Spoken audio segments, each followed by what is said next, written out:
देखो अवध, घर छोड़कर बाहर जाना है ना तुम्हें, परिवार के साथ नहीं रहना है ना, ठीक है कोई बात नहीं, यहां रह लेना हमारी आंखों के सामने। और फिर यहां बैठ के सोचते रहना, बहस करते रहना कि हमें तुम्हारी कितनी फिक्र है भी या नहीं।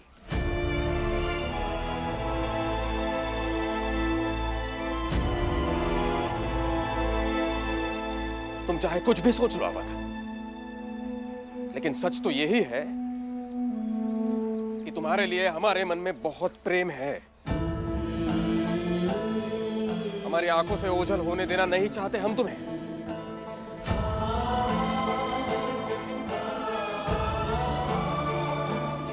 चाहे समय कैसा भी हो, अच्छा हो या बुरा हो, यहां रहोगे तुम दोनों, समझ गए? लेकिन बाबूजी, हमें यहाँ नहीं, मेरे मायके में रहना है।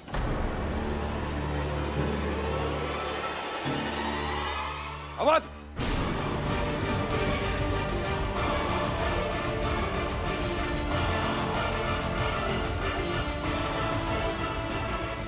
देखो एक बात सुन लो, घर छोड़कर जाना था तो मैंने एक विकल्प दे दिया। अब अगर इसके आगे जाकर तुम्हें अपने पत्नी के मायके जाकर रहना है तो एक बात ध्यान से सुन लो, हमारे घर के दरवाजे तुम दोनों के लिए हमेशा के लिए बंद।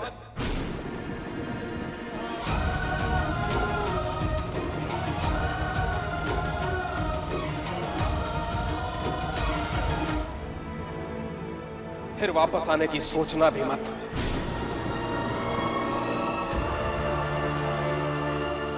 निर्णय तुम्हारा है।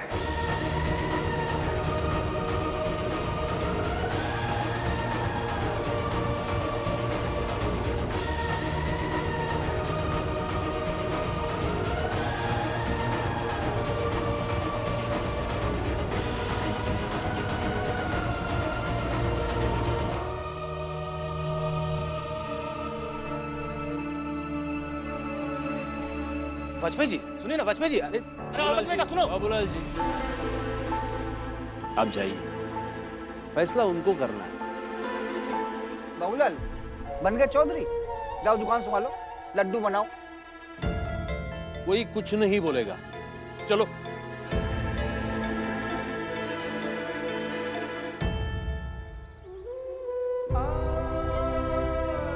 चलो अटल।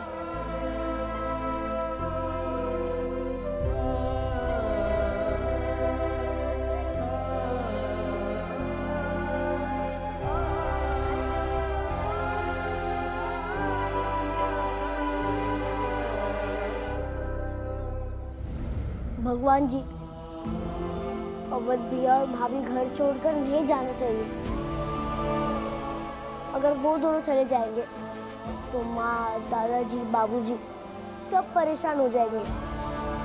मत जाने दीजिए उन्हें।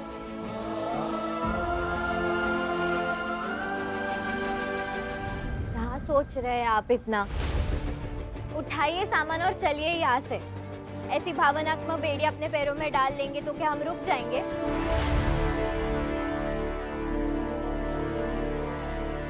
कहा ना, अब भी कहा ना बाबूजी ने कि अगर आज हम इस घर से चले जाएंगे तो फिर इस घर के दरवाजे हमारे लिए हमेशा हमेशा के लिए बंद हो जाएंगे। कहा ना? तो फिर जब अपने ही बाबूजी ने ऐसा कह दिया तो क्या मतलब इस घर में रहने का?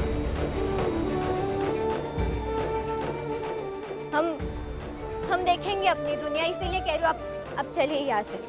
सामान उठाइए और चलिए मेरे मायके।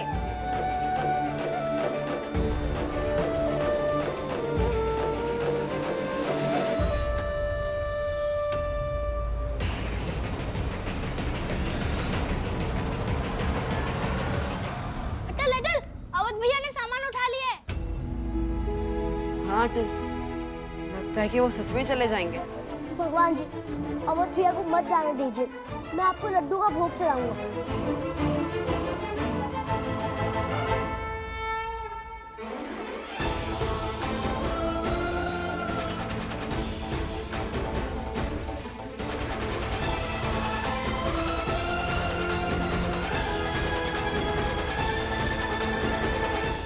अटल।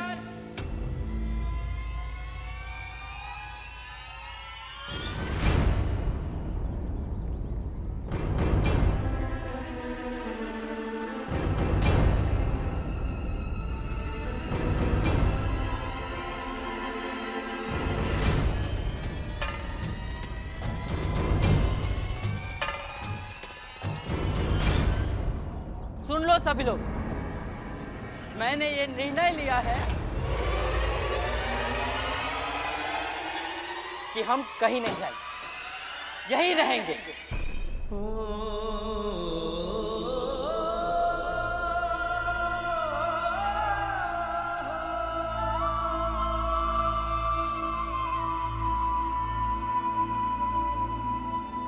क्योंकि अब मैं भी देखना चाहता हूं कि अटल के कारण मुझे नौकरी नहीं मिली और अटल के कारण मैं बेरोजगार भटकूंगा, ये देखकर मेरे परिवार को कैसा लगता है।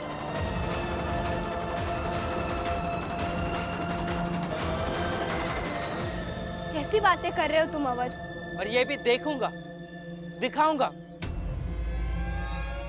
ये अटल के कारण आज जो मैं भुगत रहा हूं, कल को आप लोग भी भुगतोगे।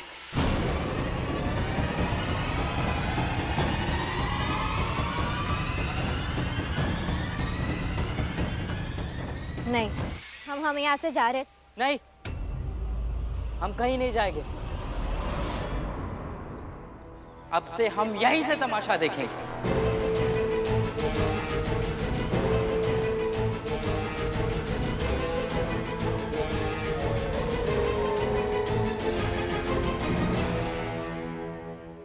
रुको, घर वाले ने तो साथ नहीं दिया, अब तुम भी मेरा साथ छोड़ दोगी?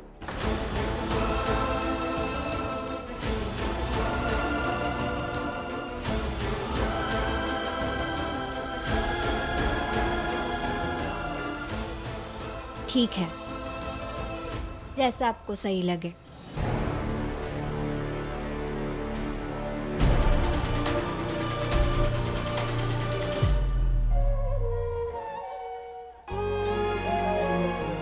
धन्यवाद भगवान जी, बहुत बहुत धन्यवाद।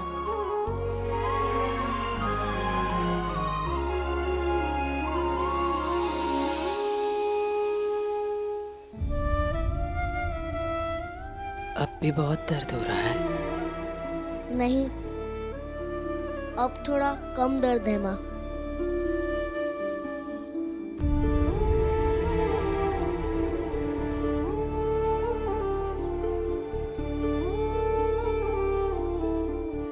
दवाई लगाने के बाद यही रुक जाना, मैं खाना लेकर आती हूँ तुम्हारे लिए।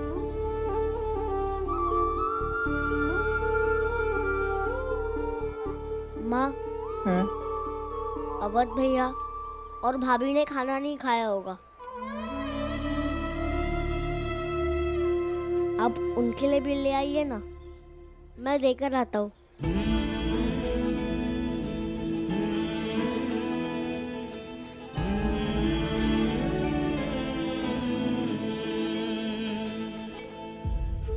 तुम जाओगे वहां तो 4 बातें सुनाएंगे तुम्हें, तुम्हीं से चिढ़े हुए हैं ना। ऐसा करते हैं, तुम रहने दो, मैं देकर आऊंगी। नहीं माँ, उन्हें मेरे वजह से ही तो नौकरी नहीं मिली है,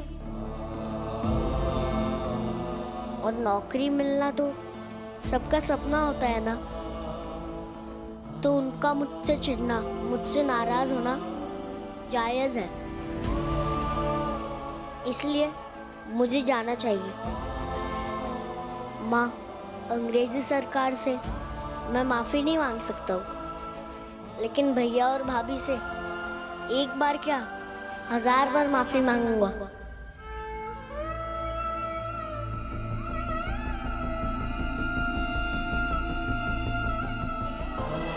और तब तक माफी मांगूंगा जब तक उन्हें नौकरी ना मिल जाए। तुम्हें क्या लगता है अटल, अवध को नौकरी मिल जाएगी ना? हाँ माँ, विश्वास है कि अवध भैया को नौकरी मिल जाएगी। सत्य परेशान हो सकता है, लेकिन पराजित नहीं।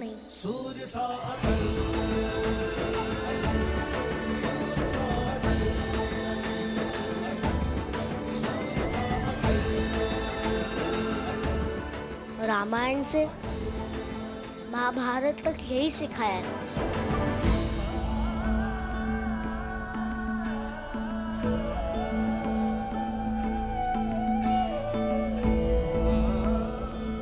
हाँ, मिल जाएगी। मैं आती हूँ।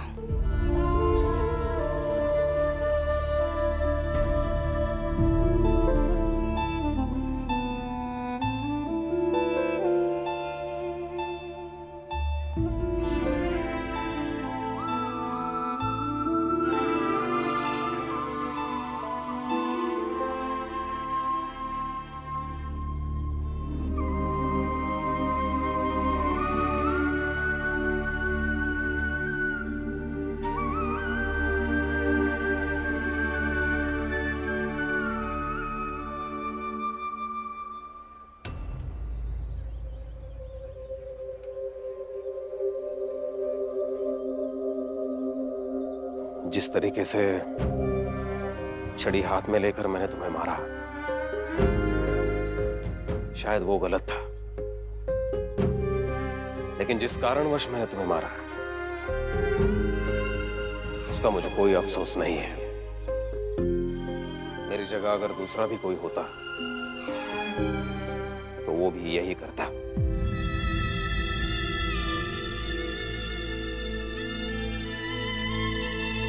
मैं पिता हूं तुम्हारा अटल। मैं जानता हूं घर के बाकी बच्चों से तुम ज्यादा संवेदनशील हो। कोई भी घटना जब घट जाती है तो तुम्हारे भाई बहनों के लिए वो बात आई गई रह जाती है, लेकिन तुम्हारे लिए नहीं। कोई भी बात जानने से पहले तुम पर असर कर जाती है। और बेटा, मैं नहीं चाहता कि इस बात का तुम पर कुछ गलत असर हो, या फिर तुम मुझे ही गलत समझो।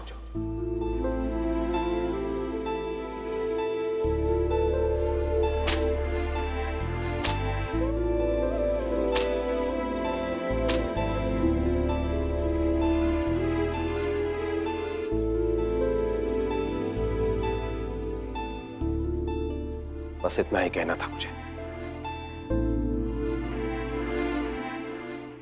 लेकिन मुझे बुरा लगा।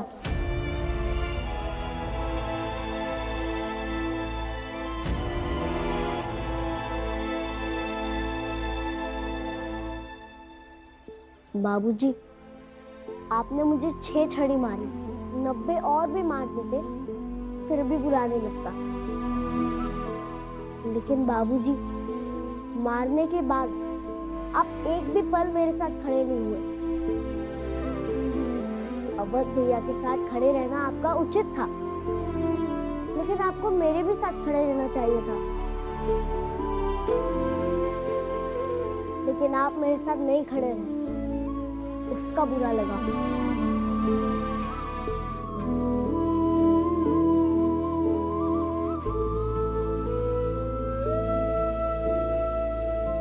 देखो, तुम समझ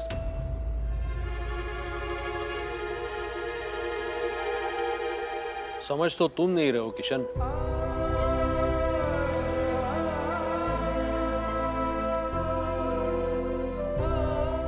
तुम नहीं जानते हो कि अटल तुमसे कितना प्रेम करता है, और जहां प्रेम होता है वही पक्षधरता की उम्मीद की जाती है।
चिंता मत करो, सब ठीक हो जाएगा।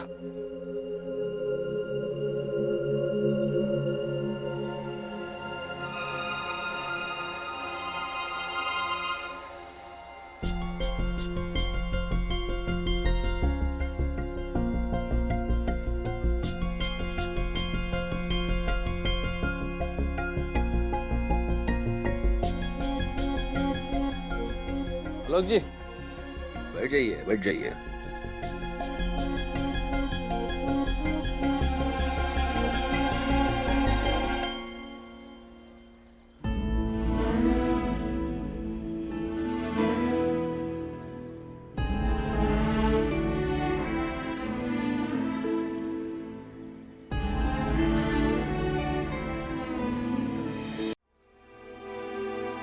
क्या हुआ?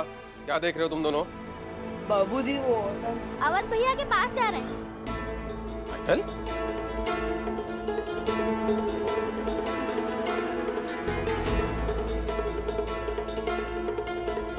कृष्णा,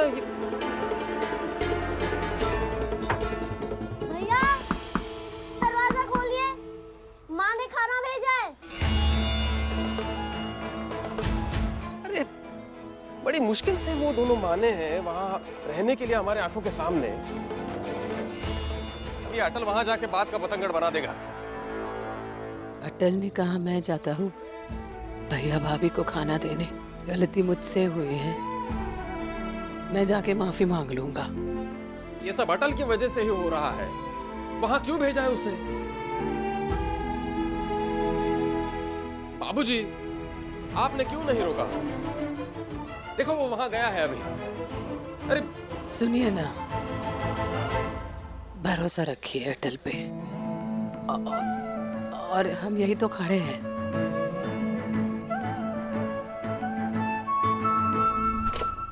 अब क्या है?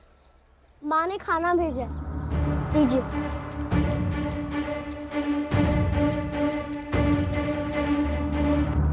जाओ, जाकर माँ से कह दो, जब मेरा जीवन संवर सकता था तब तो साथ नहीं दिया। अब एक वक्त ही रोटी भेजने से क्या ही जीवन संवरेगा?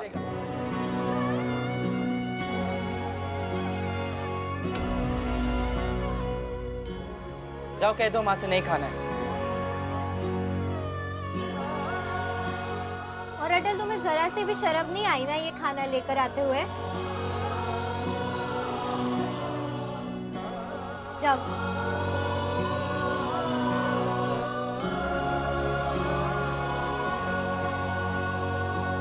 चलो। नहीं खाना है, जाओ। लेकिन भैया नहीं खाना है कहा ना।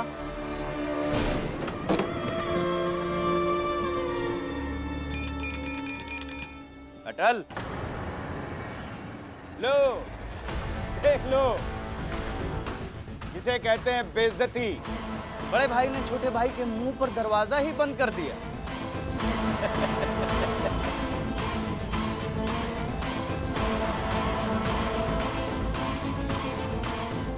इसका मतलब ये होता है कि रिश्ता खत्म।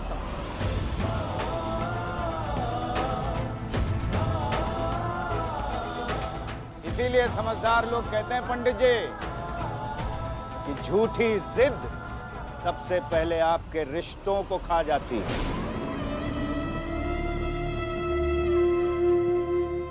भाई भाई का रिश्ता है, ऐसे कैसे खत्म हो जाएगा? भैया खोलिए दरवाजा। खुलवा लो। अरे खुलवाओ। अगर तुमने दरवाजा खुलवा लिया तो मान जाऊंगा, और अगर नहीं खुलवा पाए तो समझ लो ये रिश्ता हमेशा हमेशा के लिए खत्म।